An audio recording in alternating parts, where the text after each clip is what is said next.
நம்மவர்கள் அனைவருக்கும் வணக்கம். என் பெயர் தீப்தி. நான் மக்கள் நீதி மையனின் கன்னியாகுமரி மேற்கு மாவட்டத்திலிருந்து வருகிறேன். இன்னைக்கு நான் உங்ககிட்ட ஒரு சின்ன கதை சொல்றதுக்கு விருப்பப்படுறேன். பல நூற்றாண்டுகளுக்கு முன்னாடி ஒரு நாடு இருந்துச்சாம். அது அந்த காலத்துல இருந்த அனைத்து நாடுகளை விடையும்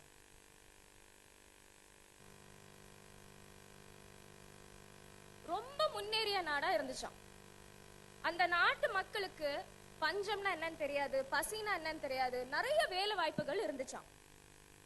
விவசாயம், நெசவு, கப்பல் உற்பத்தி, கயிறு தயாரிப்பு, உப்பு உற்பத்தி, முத்து உற்பத்தி அப்படின்னு பல பொருட்கள் அந்த நாட்டுல உற்பத்தி செய்யப்பட்டிருந்தது.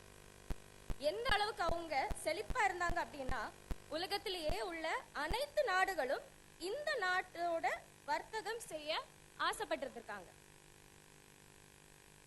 கல்வின்னு நீங்க எடுத்துக்கிட்டீங்கன்னா மிக தரமான சம கல்வி அந்த நாட்டுல இருந்துச்சு. அந்த காலத்துல சுருக்கமா சொல்லணும்னா, இந்த உலகத்துக்கே நாகரிகம், கலாச்சாரம், கலை, அறிவியல், மருத்துவம்னு பல விஷயங்கள் இந்த நாடு சொல்லி கொடுத்திருக்கு.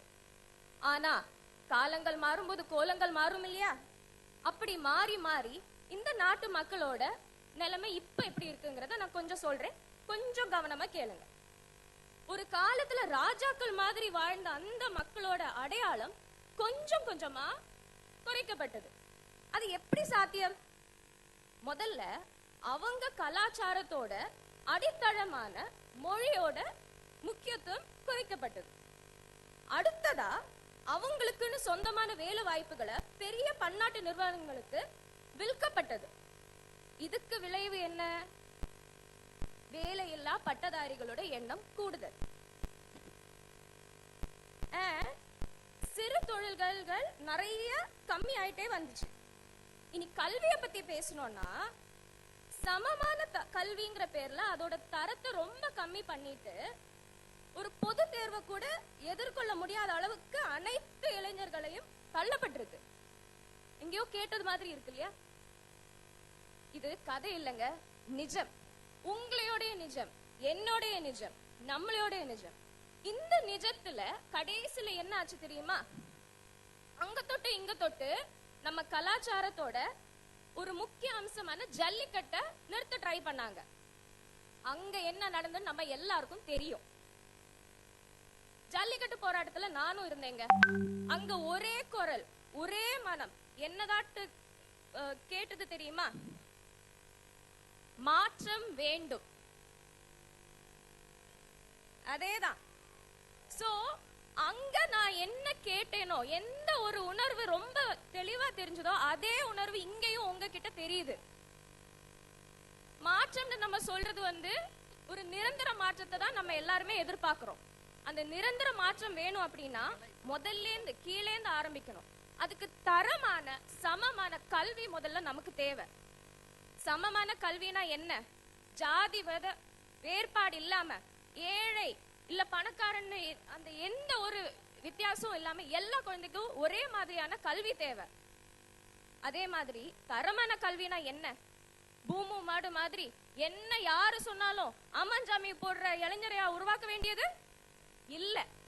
சுயமா சிந்திச்சு அவனோட வாழ்க்கைய சுயமா நடத்துறதுக்கு அந்த கல்வி ப்ரிப்பேர் பண்ணணும் எல்லா இளைஞரையும். தரமான கல்வி ஒண்ணுக்கு மட்டும் தாங்க ஒரு சமூகத்தை உருவாக்குறதுக்கான சக்தி இருக்கு. தரமான கல்வி வரும்போது அதோட சேர்ந்து சமூக விழிப்புணர்வும் தானா வரும். ஒவ்வொரு குடிமகனுக்கும் அவனோட உரிமை என்ன, கடமை என்பது அப்பதான் தெரியும். இப்படி ஒரு பெரிய லெவல்ல மாற்றம் வேணும் அப்படின்னா அதுக்கு முதல்ல ஊழலற்ற தரமான தூயமான ஒரு தலைமை வேண்டும். அது எங்க கிடைக்கும்? போன 50 வருஷமா பெருசா எதுவுமே பண்ண முடியாத கட்சிகள் கிட்ட அதை எதிர்பார்க்க முடியுமா? இல்ல. அரசியலையே ஒரு புது கண்ணோட்டத்தோட பாக்குற பல துறைகளை பத்தி நிறைய அறிவுள்ள நம்ம தலைவர்கிட்ட அதை எதிர்பார்க்க முடியுமா? அது நீங்களே நல்லா யோசித்து முடிவு பண்ணிக்கோங்க. சரி, கொஞ்ச காலமாட்டு நமக்கு வேற வழி இல்லாம நம்ம அட்ஜஸ்ட் பண்ணிக்கிட்டோம்னு சொல்லிக்கலாம். ஆனா இனி அது நம்மளால முடியாது. ஏன்னா நம்ம ஆசைப்பட்ட மாதிரி நம்மவர் களத்துல இறங்கிட்டாங்க. அடிமையாய் வாழ்ந்தது போதும். நல்ல தலைமை நம் உரிமை என்பதை நம்ம உணரணும். அவங்க இப்ப என்னதான் பண்ண போறாங்க? இப்படிதான் நிறைய பேர் எல்லா இளைஞரை பத்தியும் முதல்ல சொன்னாங்க. காட்டல. சென்னை பெருவெள்ளம் வந்தப்போ இளைஞர்கள் காட்டல, ஜல்லிக்கட்டுல காட்டல. அதே மாதிரி நம்மளோட மக்கள் நீதி மையமும் அவங்களுக்கு ஒரு சான்ஸ் கொடுத்து நம்ம காட்டுவோம்.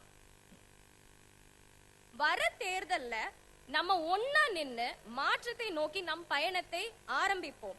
நாளை நமதே.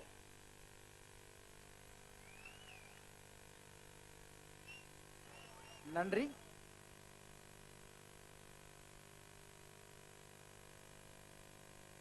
இது கூட்டி வந்த கூட்டம் அல்ல, கூடி வந்த கூட்டம். நம்மவரை தேடி வந்த கூட்டம், நன்மைகளை நாடி வந்த கூட்டம்.